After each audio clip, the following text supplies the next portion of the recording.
In this scenario, we're going to focus on American Heart Association's chain of survival. So there's one additional link to the chain of survival that they added for both in-hospital and out-of-hospital care, and that's going to be recovery. Okay, but let's start with the very beginning. The first part of chain of survival is going to be the early activation of the emergency response system.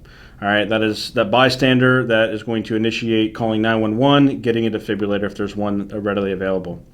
Next, you're going to go ahead and focus on high-quality CPR. Then you move to early defibrillation, advanced resuscitation, and then your post-cardiac arrest care, moving on to once you get them back into the recovery chain.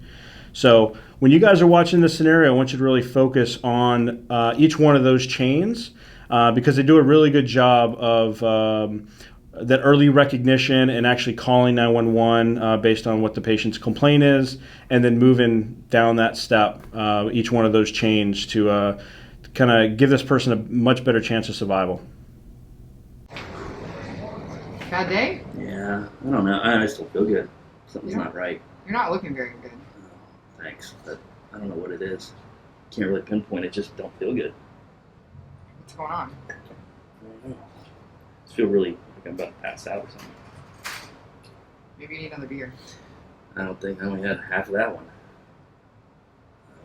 I don't know. Maybe I need to get up and go. I don't know. I don't think I can walk though. I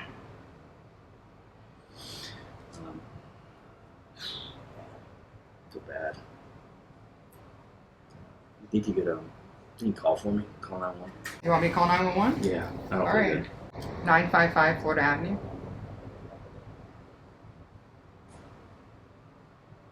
955 Florida Avenue. Yeah. I have someone here. He says he's not feeling very good. He doesn't look very good. How old are you, sir? 35. 35. How you doing, sir? Baseball, home over fire. What's going on today? I don't know. I don't know what's going on. I just feel really bad. Everybody give us a little bit Mind of if we check you out? Yeah, that'd be great, man. I don't even know what's going on. I just can't even pinpoint it. Just feel bad. When did it start? I don't know, probably about 30 minutes ago when I walked in here. I had about half a beer and I just started feeling like crap. Okay. Well, do you want to set up an IV kit, please? If I get a sugar while we're getting out of line as well. We're gonna put some stickers on it. Anything like this ever happened to you before? No, What kind of medical history do you have? nothing. Healthy. We're gonna lift up your chest and lift up your shirt. Put some stickers on your chest. Are you allergic to any medications? No, When's the last time you had anything to eat or drink? it was like lunchtime. And what were you doing before you got here?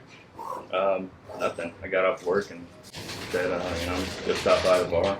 Okay.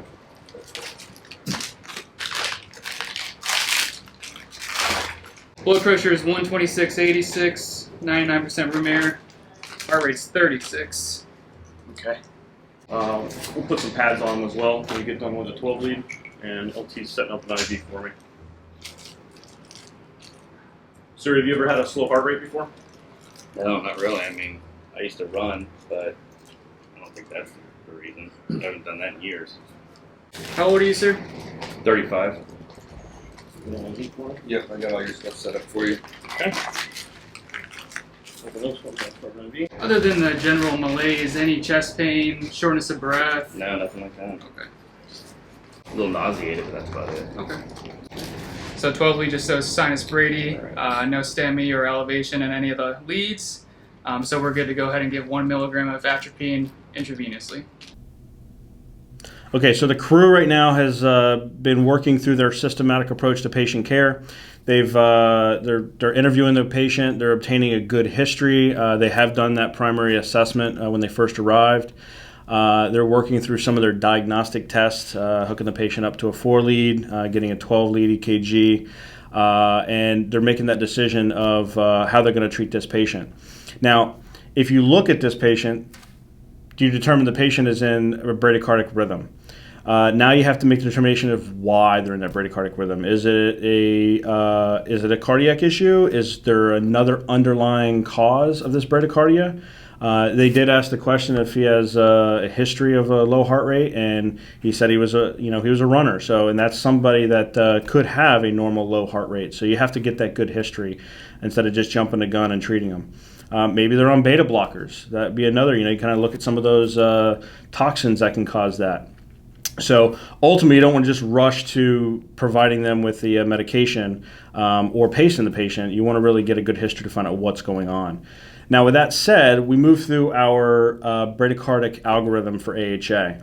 And again, we look for those the reasons for somebody to be hemodynamically unstable, right? Those 5 reasons we talked about in the tachycardia. So the patient who's complaining of chest pain, hypotension, acute altered mental status, signs of shock, or acute heart failure, right? Or you use that cash mnemonic. So when you're reviewing those, in this scenario, he was really just complaining of general malaise. They decided to go down the atropine route, but if you look at the algorithm actually says that this patient you might want to just observe. Now, he did say he was a little short of breath, but looking at the patient, he didn't feel or appear to be significantly out of breath or feel like he was kind of circling that drain. So you have to make that clinical decision when you're taking care of these patients, and every situation is going to be different. So you have to make that clinical judgment and go down the correct path for the patient. Now, if the patient is hemodynamically unstable and we want to go ahead and move down the electricity route, we can go ahead and start pacing. Or you can consider doing some sort of vasopressor, right? We can use, for this patient, norepi really isn't going to help us out too much because that's primarily an alpha medication, and we can go ahead and move towards our epinephrine drip. That'd be the better choice. We don't want to delay pacing, though. So if you have a patient who becomes unconscious while you're talking to them, or has a significant change in their mentation, or hypotensive, or starts to pass out on you, don't hesitate to go ahead and pace that patient. Okay, don't be afraid to do that. So let's go ahead and continue and see where the scenario takes us and what their next decision is. We're going to be giving you some medicine. You're what we call a symptomatic bradycardia. So your heart rate is just a little slow right now, so we're going to give you some medicine that should help speed it up, make you feel a little bit better. Okay. And you said you're not allergic to any medications, that's correct? No. Okay. We want to do IMAC for 1 milligram of atropine for a Lean to your symptomatic right just a stable bradycardia. Expires 11 of 2021. What's this supposed to do? It's just going to slow your heart rate up, or speed your heart rate up a little bit. It's a little slow right now. Okay. That's why you're probably feeling not very well. So we're going to give you this. It's called atropine, okay? I'm going to be giving you 1 milligram intravenously. All right. Mac check. 1 milligram. In date. Right patient. I agree, go for it. Atropine going in. 1 milligram in. Got it, 1 milligram atropine. Okay. How you feeling right now, sir? Can you hit me a blood pressure as well? Yeah. Took you no Okay. pressure. And still have that nausea, looking to throw up. Okay. You guys want to do some Zofran? We could. Looks like Sunstar's here. All right, sir. We're gonna stand you up and get you going on this stretcher, and we'll get you out to the ambulance. Okay? Okay, sounds good. You feel Take it comfortable? back, yeah, I can probably take a step. We're just gonna have to take a quick step, okay? You let me know if you're gonna get lightheaded or anything. Oh, he's going down. Sit him down. Check for a pulse. Checking for a pulse. No pulse. Initiate Start CPR. compressions. Target airway. Engine 66 working a code. Whenever you're ready, OPAN. I'll slide this on there for you.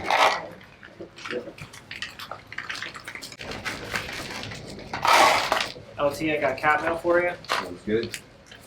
All right, we're gonna go ahead and give epinephrine IV 1 milligram 1 to 10,000. Everybody agree? It is in date. Yes, agree. Go ahead. 2 breaths. All right, epi's in. Got good bag compliance. Got Epi in. Upgrade to a king tube. Going to preload the OG. You can measure that for me. King tube's right here, LT. 2 breaths. 1, 2. Go ahead and upgrade on the next pulse check, rhythm check. 1 breath. 2 breaths. 2 CPR. Rhythm check, pulse check next cycle. Okay, guys, we're at our 2 minutes. Let's go ahead and do a rhythm check. Pulse check, rhythm check, no pulse. Okay, let's go ahead, continue CPR. Let's go ahead and place the King Airway too. I have a number 4 size King Airway. Okay. Proceeded at 14 at the T. Copy, we're seated 14 at the teeth. We got end tidal hooked up for you. You're ready to go. And title's on. Okay, good. I think we're ready for the next epi. Yes, sir. Got another milligram, 1 milligram epinephrine, 1 to 10,000. Date is good. We're going to give this IV. Everybody agree? Copy, let's go ahead and put that in. Agree? Okay, so far they decided to give the atropine, and now Sunstar arrives, and they're going to go ahead and load the patient up on the stretcher to start getting him in and out to the hospital. Now, once they move the patient, I'm sure something happened. Maybe the pressure dropped, but for whatever reason, coupled with his low heart rate, he became unconscious. So he went into cardiac arrest. So now what do? We move through the PEA asystole algorithm, and we're going to start working that, right? They determine the patient's in PEA, and the first treatment is going to be what? High quality, uninterrupted high quality CPR. So let's review some of that information again, right? Because it's super important. Push hard and fast on the lower portion of the sternum, at least 100 to 120 compressions a minute. Pushing at least 2 inches in depth and allowing for full recoil after each compression. We're going to push at least 30 compressions to every 2 breaths. And we're going to provide ventilations that are going to get enough to get chest rise, okay? And don't forget to use the ETCO2 filter line whenever you're using the BVM as well. We've been doing that, we're pretty good, but that is actually something recognized by American Heart as well. So now, if you haven't already done so, we're going to go ahead and get an IV or an IO. Now, in this scenario, they've already given the atropine, they have an IV in place. If you did not have one in the patient codes, we're going to start an IO. Now, American Heart has updated their recommendations for peripheral access to include IV as the preferred site. With that being said, we haven't adopted that yet. IO, we've proven is super quick and allows us to provide that first epi, okay? Now, that doesn't mean that once things settle down, as long as you don't stop uninterrupted high-quality CPR, and you're able to maybe get an additional site, it doesn't mean you can't do that. You absolutely can if you have enough people on scene. That way, hey, it's nothing wrong with getting 2 sites just in case you lose one for whatever reason. So, and then we're going to go ahead and give our epi really quick, which they're going to start working through this algorithm and treating the patient accordingly. So let's go ahead and see how they do and see if we pick up some of the good things and see if they miss anything through this scenario. Now keep in mind, we talked about 30 and 2 for a compression to breathing ratio. Once you place that advanced airway, your ventilation rate is going to change. So our protocols say 12 to 15 breaths a minute or maintain a CO2 of 35 to 45. American Heart, they recommend 1 breath every 6 seconds, which is 10 breaths a minute.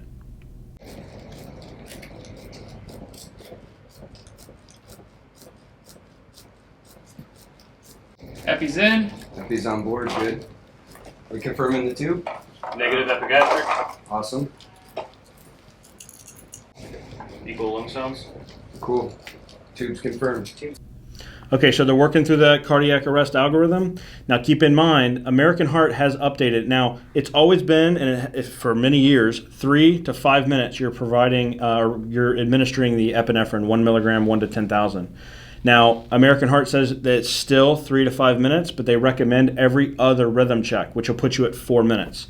So that's just another trick. And I think we've been doing that in Pinellas County, but as long as you're providing that epi every 3 to 5 minutes. Now, American Heart does not have a max of epi. Pinellas County, we're still going to max out at our 3 milligrams of epinephrine throughout the cardiac arrest. Confirmed.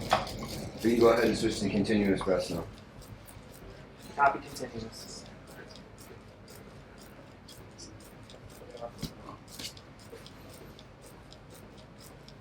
Okay, guys, I think we're approaching our 2 minutes. Let's go ahead and switch compressors once we do our rhythm check. I got no pulse. All right, no pulse. We're going to No go ahead and pulse. continue CPR. Go ahead. It's like PEA on the monitor still. Copy. How's your bag compliance? Good bag compliance. Good. You're doing good on CPR too. Go ahead. 100 to 120, okay? Yes, sir. All right, let's go ahead and get our next epi on board. Date's good on this one. Yep, date's good. Same patient, same route. Sir, another 1 to 10,000 1 milligram IV epinephrine. This will be number 3. Okay, this is 3, so remember we're maxed out on epi now, okay, guys? Maxed out on 3. Maxed out.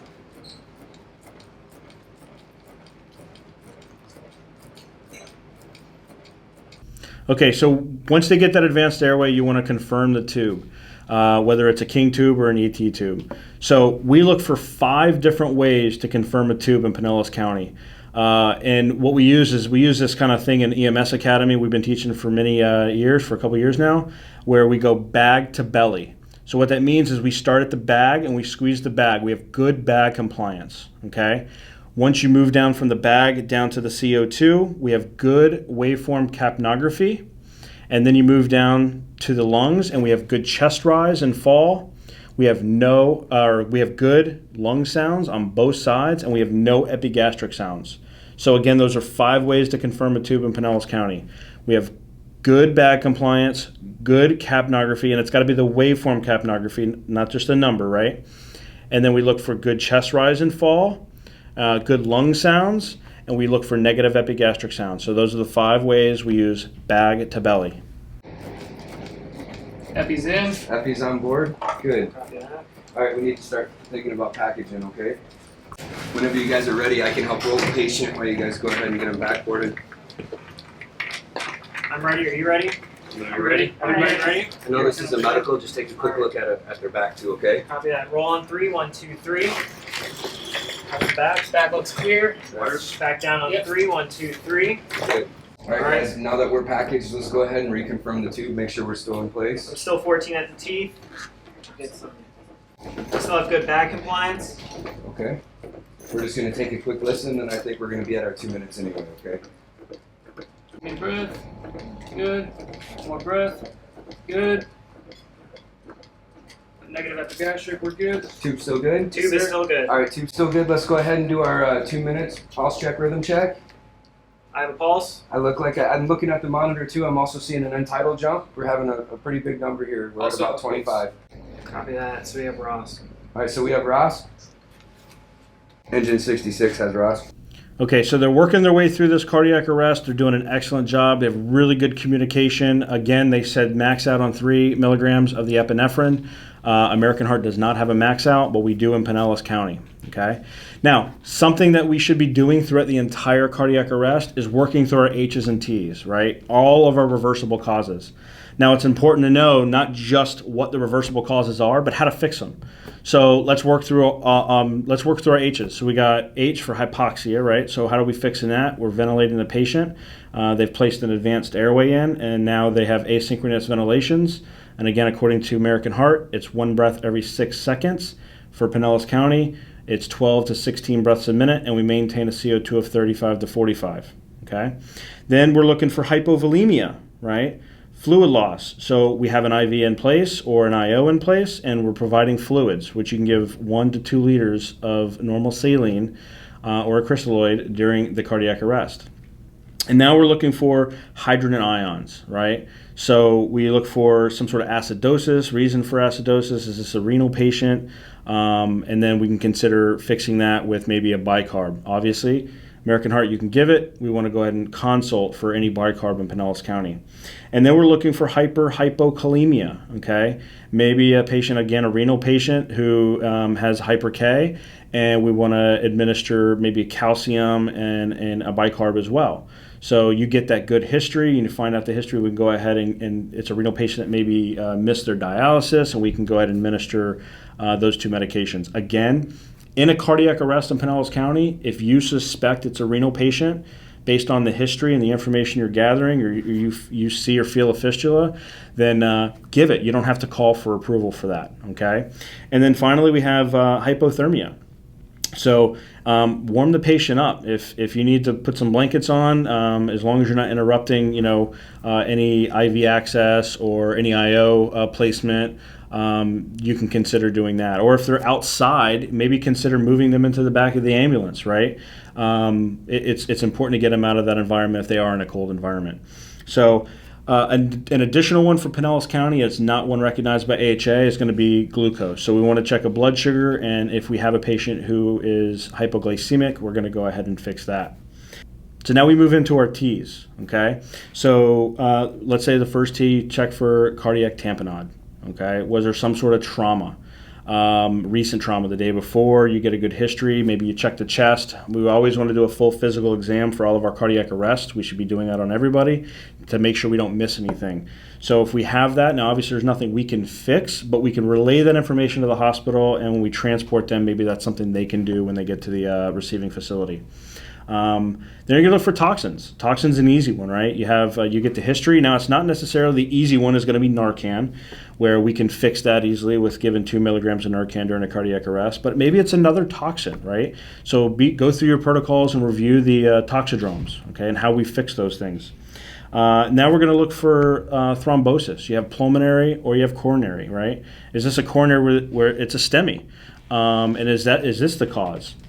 And don't necessarily rule out where this guy, he said he was 35. I don't really think he was 35 years old. But he says he's 35. We could have somebody who has a cardiomyopathy, and maybe they do have a STEMI at an early age. Get a good history. Maybe they have a family history of cardiac issues. Get a 12 lead early like they did in this scenario. That might help you out. Pulmonary thrombosis. Maybe this is a PE, all right? So these are things that you want to get a history. Maybe they had a recent surgery, something that's going to lead you to the cause of this cardiac arrest. And again, one that's not recognized by American Heart is going to be trauma, right? We recognize that because we want you to physically look and do that physical exam to see if you have any recent trauma that can lead to a cardiac arrest. The last one we want to look at is going to be tension pneumothorax. Okay, so do we have equal chest rise and fall? Okay, if you have unequal chest rise, it doesn't necessarily have to be from a trauma. You can have somebody who has a history of lung disease or cancer, and they cough too hard, and you have unequal chest rise. So make sure that if you have that, you could possibly decompress the chest in the correct location. Okay. Go ahead and get a fresh set of vital signs. Get vitals. We still have the 12 lead on. Is the 4 lead still hooked up? All right, so everybody, we have Ross now, right? So let's go ahead. Looking at the monitor, we have a really slow heart rate. Does everybody agree? Really slow? Yes. So we're going to go ahead. We're going to forego a 12 lead, and we're going to go straight into pacing to go ahead and get this person sped back up. Everybody agree? Yes, sir. All right, Mr. Bacon, will you go ahead and initiate pacing for us? We're going to go ahead and start at 60 milliamps, 60 on the rate. We are pacing. Copy 60 on the rate. Did you get electrical capture yet? I do not have electrical capture. I'm going to go ahead and increase the ampage until I get capture. Okay, let me know when you get capture. I have capture at 70 milliamps. I see All right. capture. Let's go ahead and check for mechanical capture. I also have mechanical capture at a rate of 60. Awesome. Mechanical. All right, let's go ahead and get the patient packaged and let's get him moving to the hospital, I'm okay? going to take a fresh pressure while we're... Yep. Down. All right. Reconfirming my tube. I'm at 14 at the T still. Still have good back compliance. Lung sounds. Good. Epigastric still. Tube is still in place. Hey guys, the blood pressure just came up this low. We need to think about increasing the pacer rate to boost the blood pressure. Also remember all of our post-arrest codes. They go to PCI facilities. Yes, sir. We're good?